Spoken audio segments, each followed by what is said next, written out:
Welcome to our webinar about talking about mental health for Mental Health Awareness Week.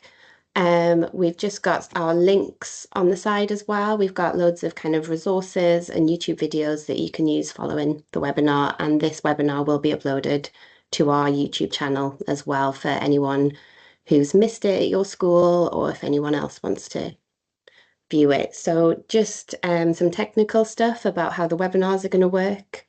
So cameras and microphones are disabled for participants, but we do have the question and answer function, which is available, and Jenny is going to be monitoring that for me today.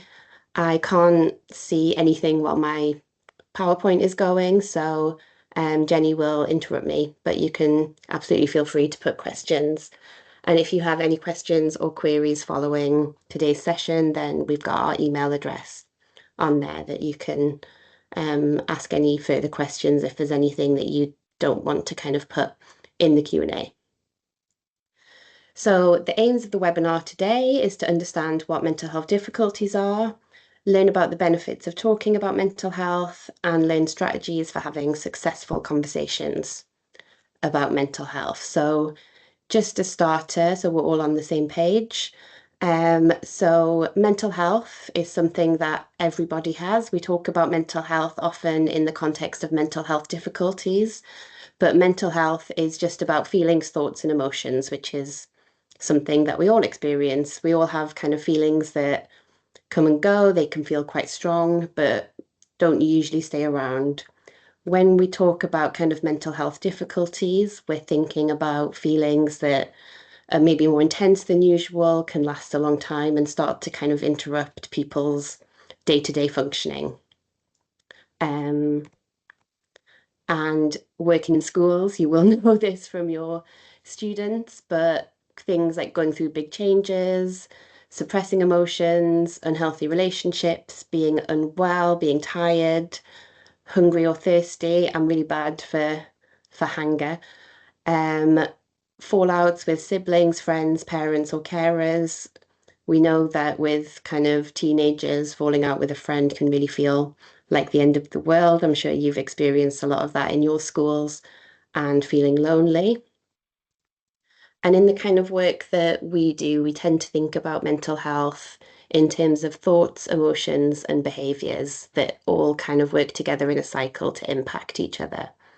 So the work that we do at Rise, when we work one-to-one with young people, will often kind of start with this cycle and think about the thoughts they're having, what kind of feelings are arising from those, and then what behaviors that they do, and then how those behaviors can either kind of go against or reinforce the thoughts. And we work on changing aspects of the cycle to improve well-being overall.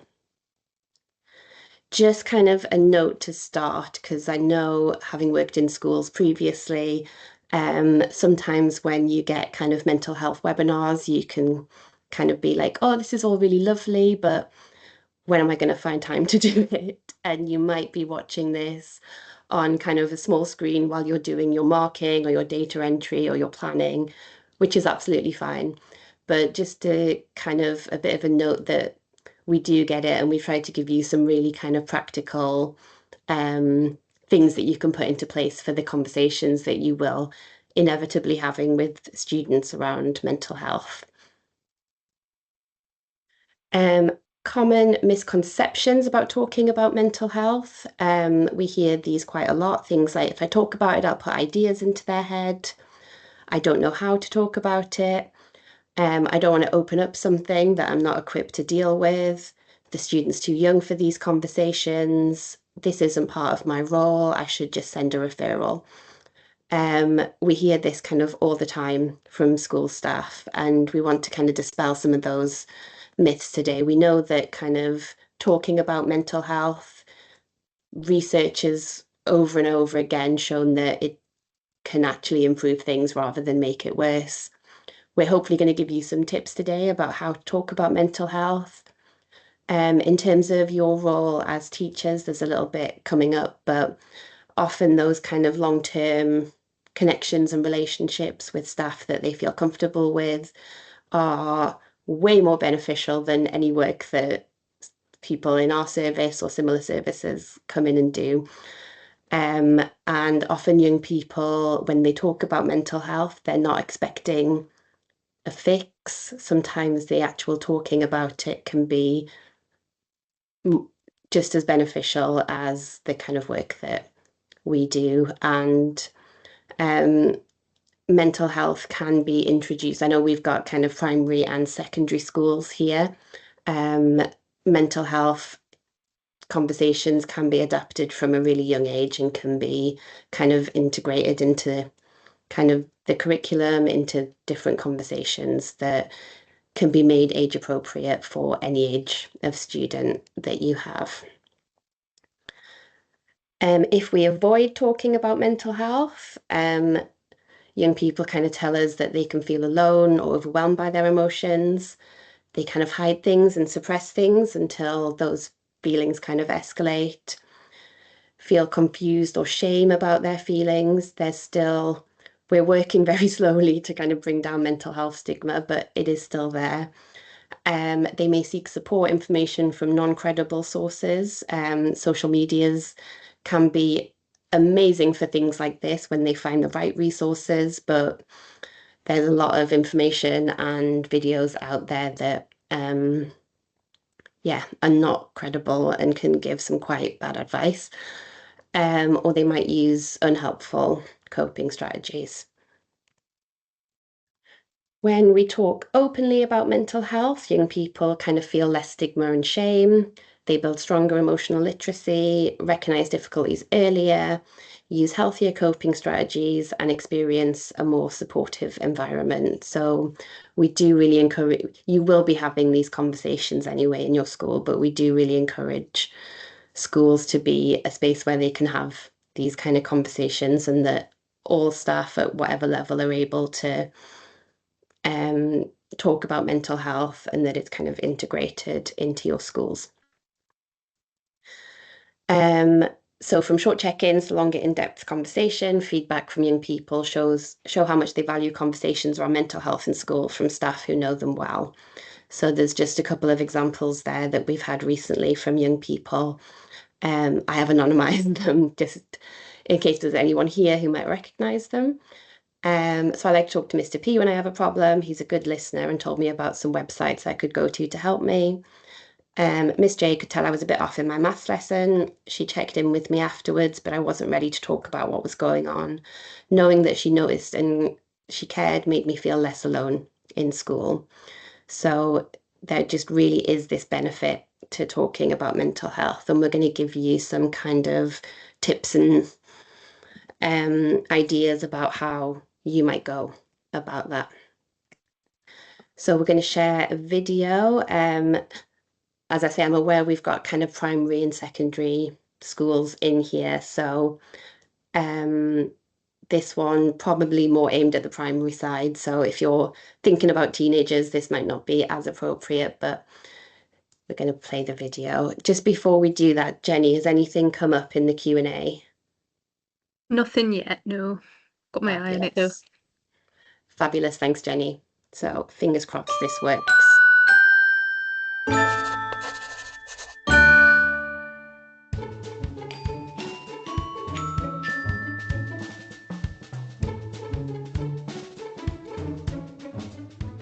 Have you ever gone from feeling focused and calm one moment to feeling totally out of control the next? Our emotions are around us all the time. We can feel happy, sad, mad, worried, shy, confident, calm, silly, loved. The list literally goes on and on. Some feelings make us feel good on the inside, while others leave us feeling pretty lousy, but they are always there, and all of them are totally normal. Our feelings are a lot like the wind. The wind might always be blowing, but you may not notice that it's there until you focus your attention on how it rustles the leaves on a tree, how it feels against your skin, how it's blowing your hair, or until it completely blows you over. Focusing on our feelings means not only recognizing and naming them, but also focusing our attention on our bodies from the smallest trickle of happiness to the largest burst of anger. So how can we tell that our feelings are starting to build up before they get so big that we're out of control and being blown over? To answer this question, we're going to look at a thermometer. Now, normally this tool is used to help us measure the temperature of something, like how hot or cold it is. But it can also be used to show how big our feelings are. Some feelings can be really small and easy to handle, like when we feel calm or focused. Other feelings can be really big and make it hard to stay in control, like when we feel furious or anxious. Let's take the feelings thermometer and tip it over for a second. Now check this out. We can put numbers along the thermometer to identify how we're feeling. The bigger the number, the more intense our feelings and actions that go with them are likely to be. When we talk about the size of our feelings, there are three main questions to answer. First, what thoughts might I have? How does my body feel? And last, what things do I do when I feel this way? Let's break it down one level at a time. While we do this, remember, it is totally normal to have really big feelings or really small feelings. All of them are okay. What matters is what we do when our feelings get too big. You are at a level 1 when you feel good to go. You might feel happy, calm, or confident. You might think, I like this project. This is nice, or I can do this. Our heart and breathing are slow and steady, and our bodies are relaxed. If I took a picture of you at school, a level 1 probably looks like you being on task and ready to learn. My favorite way to think of this level is the 3 C's. You feel cool, calm, and collected. You are at a level 2 when things are okay. You might feel bored, tired, or neutral. You might think, I wish we were at recess, or when's lunch? Your body probably feels sluggish or slow, and your mind may wander or daydream. You may be off task, but your heart and breathing are still slow and steady. A level 2 at school may look like you putting your head down or kind of staring out the window. A level 3 is when we start to have a problem. You could feel confused, worried, or disappointed. You might think, ugh, I failed the test again, or this is too hard. Your body is no longer calm. In fact, your tummy might start to hurt and your heart and breathing may start to rise a bit. A level 3 may look like you softly crying or even just giving up on trying. This level is so important because that uncomfortable feeling you feel at a level 3 is your body telling you that you need to ask for help. At a level 4, you have become pretty worked up. You might feel anxious, scared, or frustrated. You might think, I can't follow along. This doesn't make any sense. My teacher is moving too fast and I can't take it anymore. Your body will start to send you clues that something is wrong at this level by beginning to increase your heart rate and breathing even more. You might notice that your muscles start to get tight and your face begins to get red and hot. A level 4 may look like you crumbling up your work or arguing and refusing to accept help from an adult.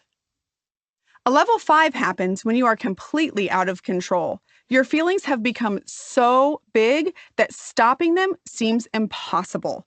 You might feel furious or terrified, and to be honest, there likely are not many thoughts happening during these moments.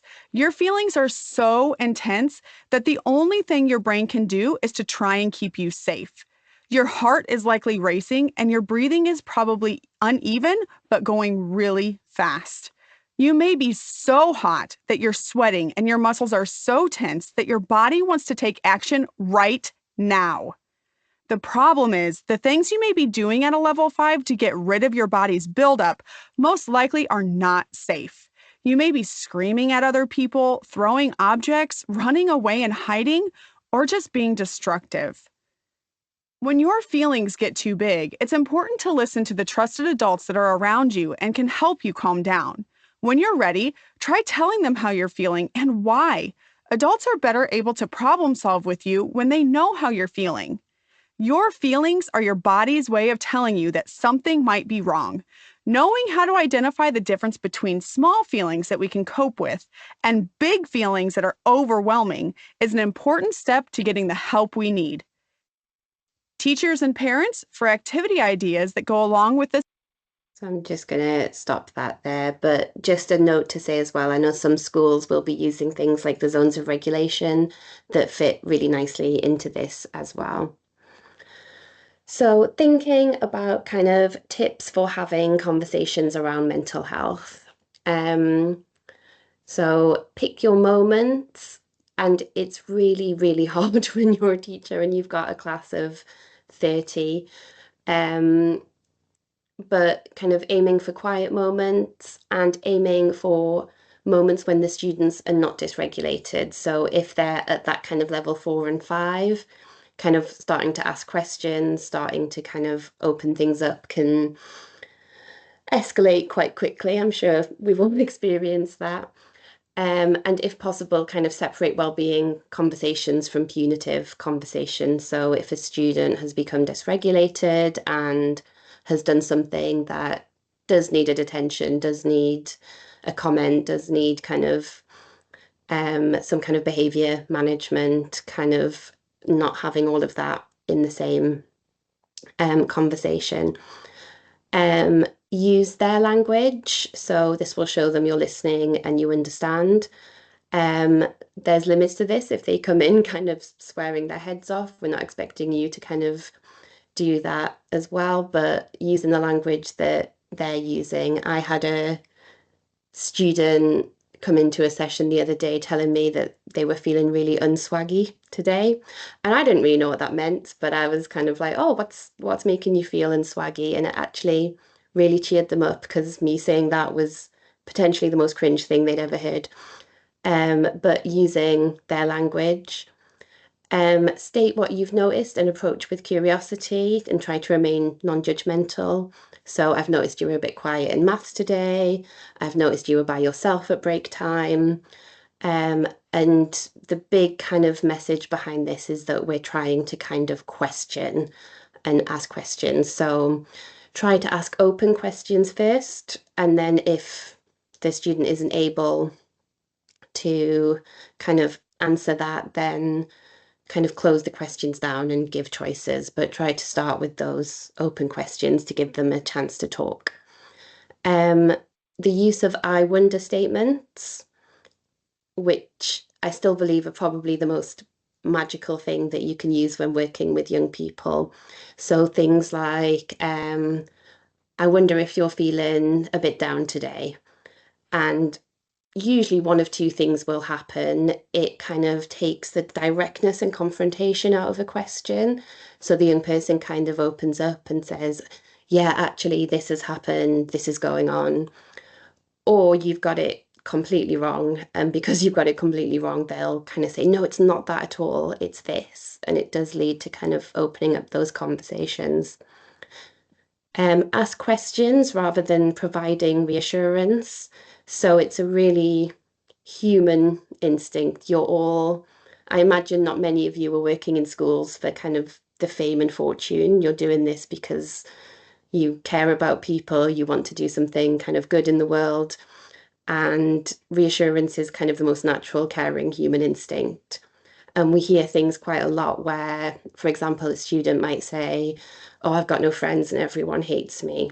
And the school staff's first response is kind of like, oh, no, that's not true. I saw you playing at break time with these people. Or, you know, another student always wants to kind of work with you in science. And it can feel sometimes for the young person quite invalidating because to them, that problem is really real, and especially teenagers tend to be quite stubborn about thoughts. They really believe that thoughts are kind of facts.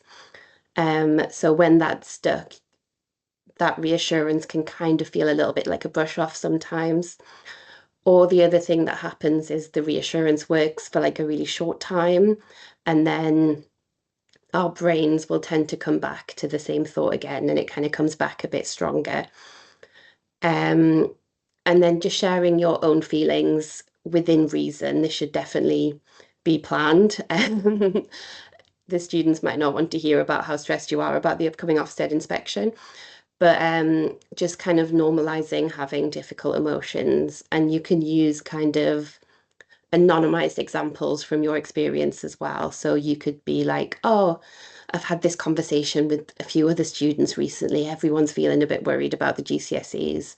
I've had a whole line of students come into my office today talking about GCSEs. It's really stressful for everybody. Just some other tips. So kind of that validation. So again, it's not the reassurance, but the validation of like, that sounds really tough.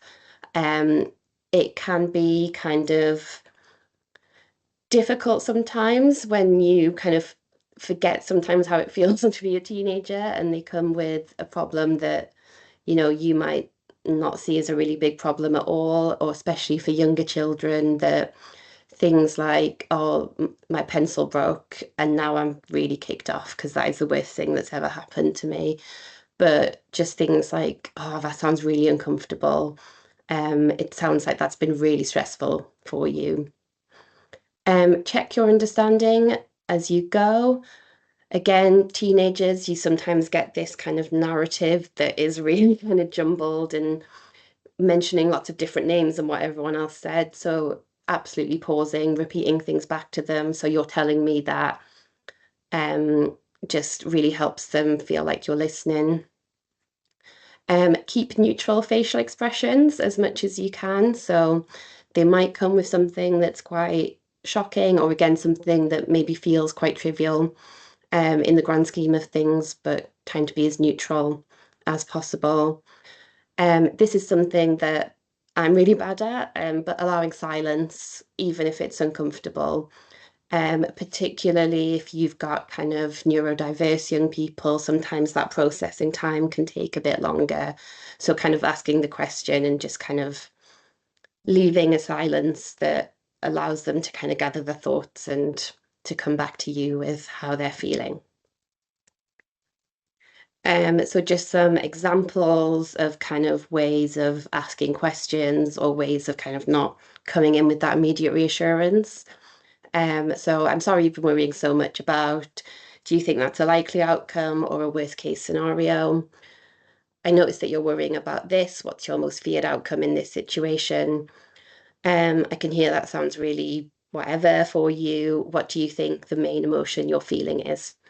Um, these do sound a little bit stilted, so you can obviously adapt these to your style and not sound like you're reading off a script. Thinking about kind of phrases that might help students ask for help. Um, so there's just some phrases there, but also kind of other more creative ways. So draw how they're feeling, write down what they're feeling. Things like the mini whiteboards are really useful because sometimes they like to write things down and then it's kind of immediately gone, so there's no record of it. And then plan signals or code words to express their thoughts and emotions. So we've set up things with school before where if a student comes up and says, I'd like some ice cream, that means that they really want to talk to a member of staff or have something going on, or things like card signals, signs on their desks can be really helpful. So the next few slides, we're talking about self-harm and suicide. I'm aware you all work in schools, you all have kind of your safeguarding duties, but if for whatever reason this might be triggering or you need to kind of step out or leave, then absolutely feel free to do so. So self-harm and suicidal thoughts. So self-harm is when someone hurts themselves on purpose, and at least 10% of adolescents report having self-harmed. You'll have your own experiences in school as to whether you think that's kind of an under or an over reporting. There's lots of different reasons that people give for self-harming, but it's usually a way of coping with difficult feelings and experiences. When we talk about suicidal thoughts, sometimes we'll call it suicidal ideation, and their thoughts about not wanting to be alive anymore. Having a history of self-harm is one of the highest risk factors for suicide. So over 50% of people who die by suicide have a history of self-harm. So it's a really important topic to talk about. If you're worried someone in your school might be self-harming or having suicidal thoughts, the biggest kind of tip that we give to kind of start the conversation and be explicit, research shows that kind of talking about suicide actually reduces the risk of a young person dying by suicide, and that there's no kind of evidence that kind of you're putting ideas in people's heads or anything like that. You can kind of have these conversations and use explicit language. We hear things quite often from kind of school staff, sometimes within mental health services. Questions like, are you thinking about doing something silly? Or are you thinking about not being here tomorrow?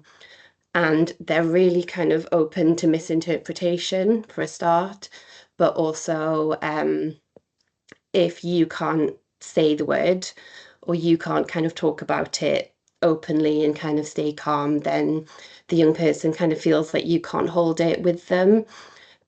So can kind of make it feel like something that they shouldn't be talking about.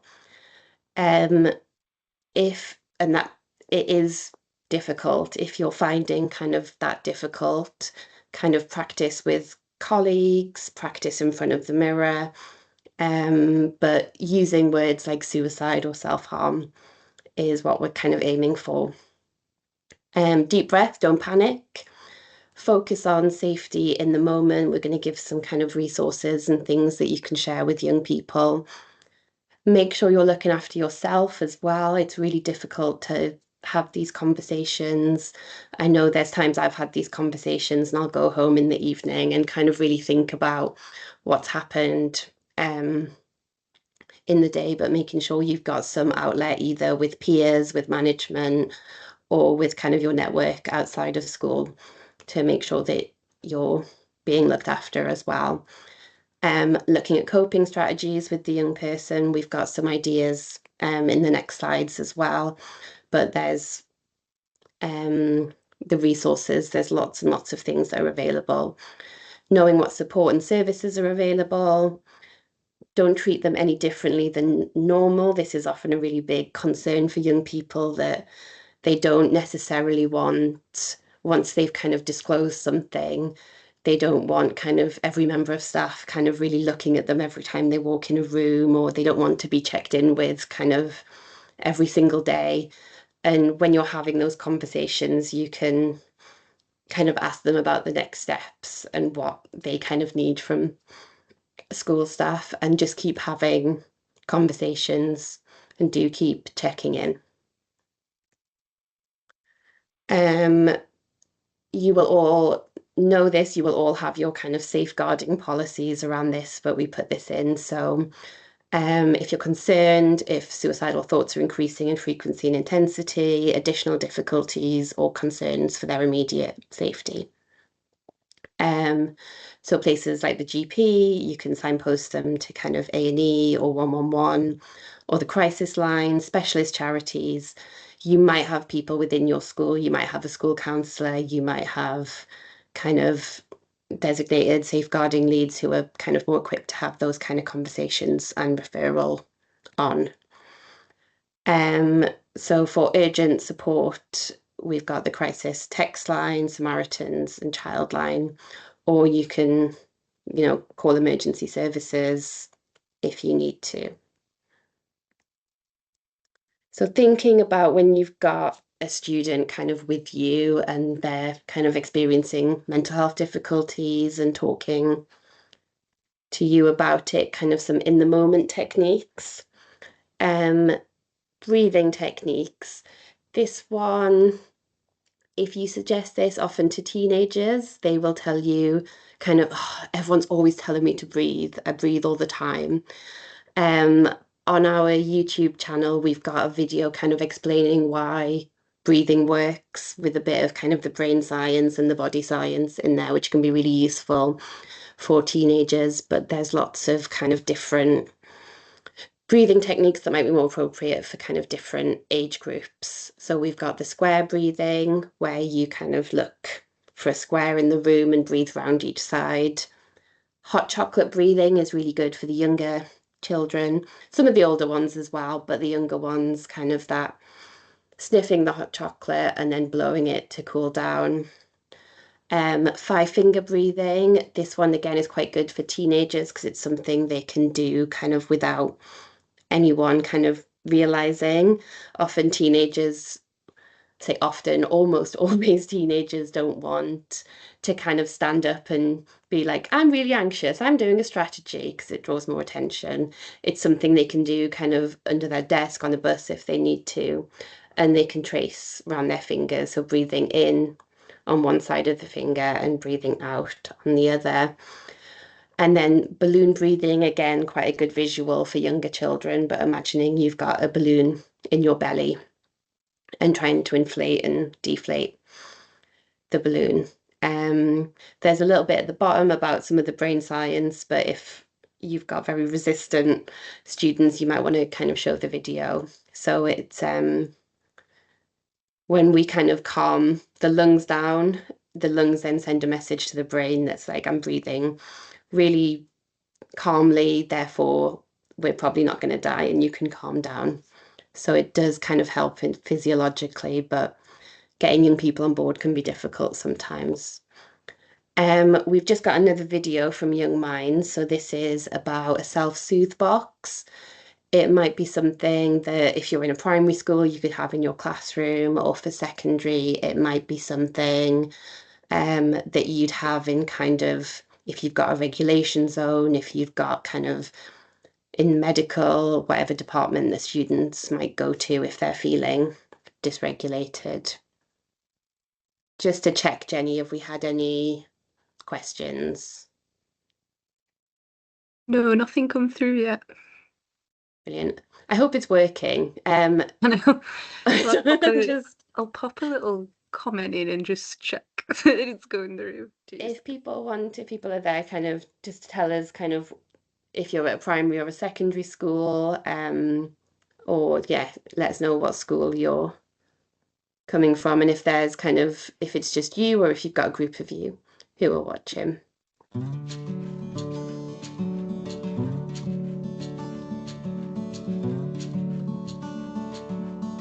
It's perfectly normal to feel a little bit more anxious, angry, sad or panicked during these times. However, there are things we can do to make us feel more calm and at peace with our situation. One of the things that can help you with that is having a self-soothe box.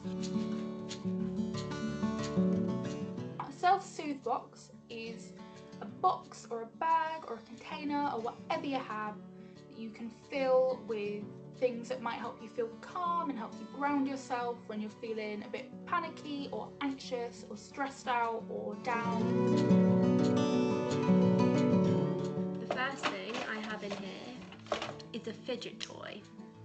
My first thing is my old Nintendo DS. Starters, I've got this little fidget toy. When you're feeling more anxious and stressed, sometimes it can be nice to have something to do that isn't necessarily connected to the internet. Lavender oil. Lavender is a smell that always makes me feel calm and soothes me, so I find that if I just drop a few bits onto my clothing or my bed sheets, that it might make me feel a little bit calmer at the moment. Sour Skittles. I find that sour sweets like Skittles or Sour Patch Kids really help sort of ground me out of panicking, so I can like just have a couple of them and then it will like calm me down from being able to focus on the strong taste. A really cute picture of my dogs who always cheer me up. I really like doing like hair masks, and I have a face mask here. I think it's just like a quite nice little bit of self-care to do. Earplugs, because sometimes when you're anxious, everything can seem like a bit too much, so it's always nice to have something that can help you block out the world. I also have some quotes that I relate to specifically, things to remind me of my inner strengths, my core values, and all of these things. A colouring book and a little tin of colouring pencils. We can win. Greatness lies in you. Greatness lies in all of us.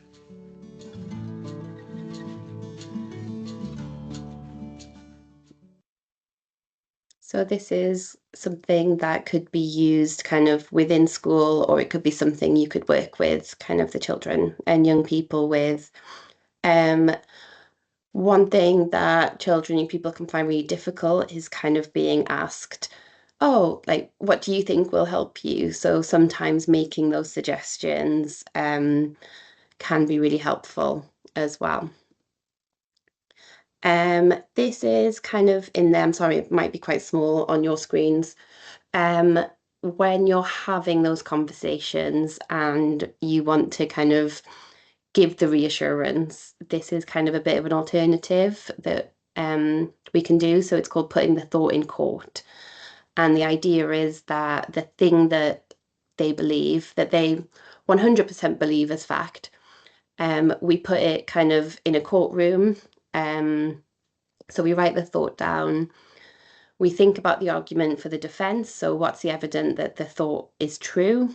For instance, just trying to think of one I've had recently where a young person had messaged someone and had been left on read, and they were completely convinced that their friend hated them. That, oh, I've gone too quick. They were completely convinced that their friend hated them. There was no other option. It was obviously they'd done something that they weren't really sure what, that had really angered this friend. So when we kind of went through the evidence, we had the argument for defense, and actually the defense argument was that they'd been left on read. When we kind of thought about evidence that the thought might be false, we were thinking about kind of the last time that they saw the friend, how was it? Actually, it was really good. They kind of said bye, and they'd said that they'd see each other tomorrow. They kind of knew that their friend actually had lots of after school clubs, so there's a potential that they were just busy. We present the evidence to the jury, and then we kind of think of a verdict, and then it can be that they kind of rewrite that thought, and it might just start to loosen some of that kind of hold that thought has, that it's 100% true, and that potentially there might be other options.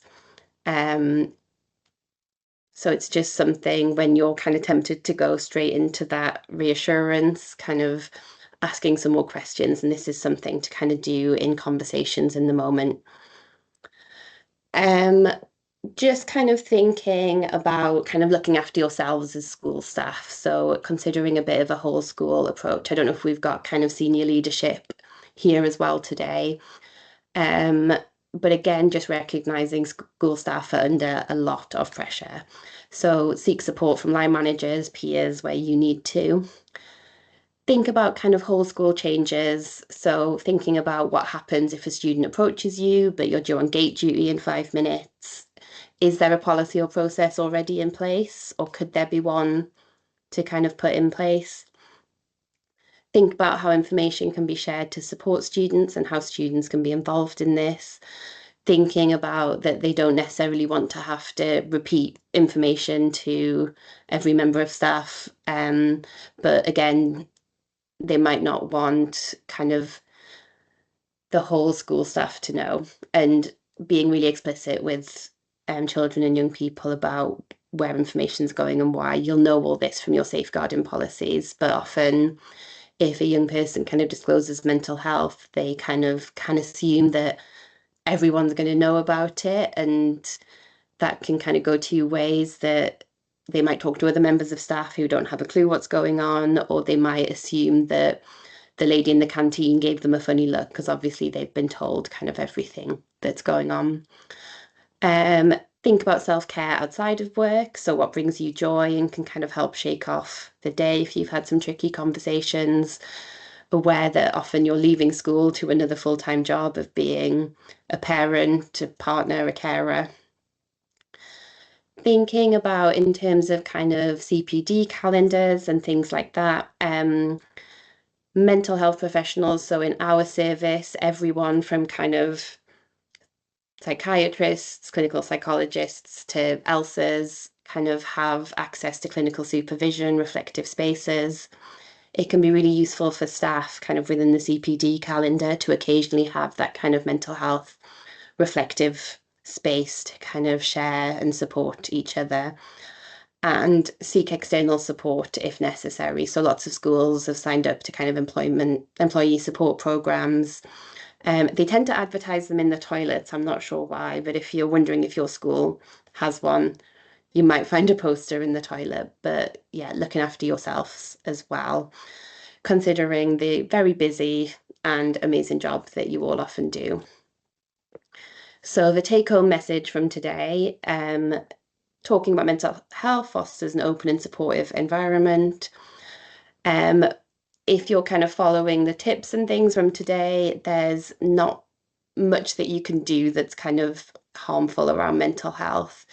If, very obvious things, like if you're telling a student that they should go and, I don't know, do something illegal, then that's also a safeguarding issue. But in terms of conversations around mental health, there's nothing much that's harmful and lots of positives.